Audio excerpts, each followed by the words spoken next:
Third Eye Meditation Tips. Tips, Phase 1, Vibration in the Larynx.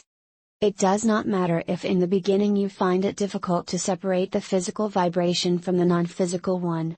It is enough to get a vague sense of the vibration, both physical and non-physical, for the process to follow its course. Anyway, by trying to be too precise, your mind would probably get in the way and block the process. In the beginning, it may be helpful to place your hand close to your throat, about 1 inch away, to enhance the feeling of energy in this area. Later on, this won't be necessary.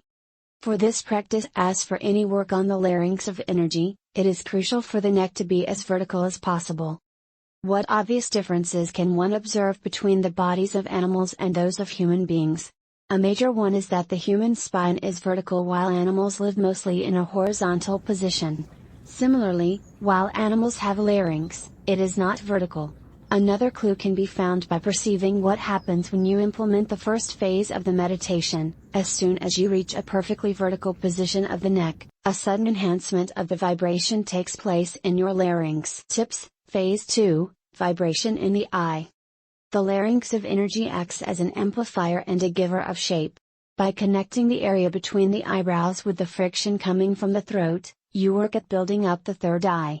In terms of experience, the intensification of the vibration in the eye that takes place as soon as you connect it with the friction indicates that the action of the larynx is taking place.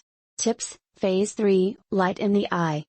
In the beginning, connecting the light in the eye with the throat friction just means feeling the two simultaneously.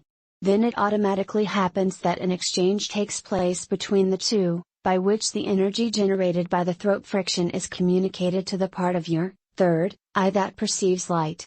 In practice, the experience is quite simple. The friction seems to feed the light, to make it more tangible and brighter, which is another example of how the larynx can be used to give shape.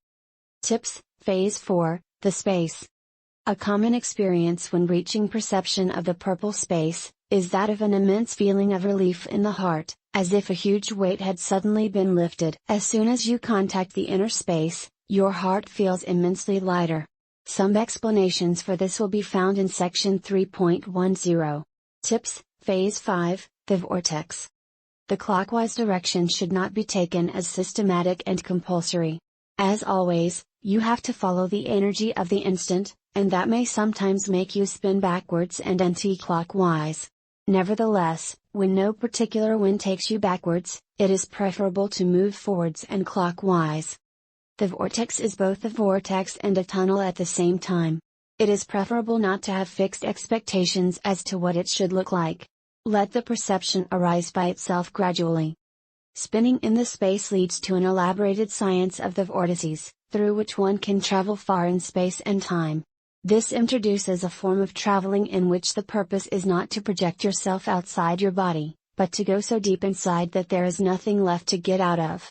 The vortex effect that leads from one space-time to another is used intensively in ISIS, the Vidya retreat techniques of regression. Approach the vortex with great respect and wonder, as you would approach an archangel eons older than you, and it will take you into extraordinary mysteries.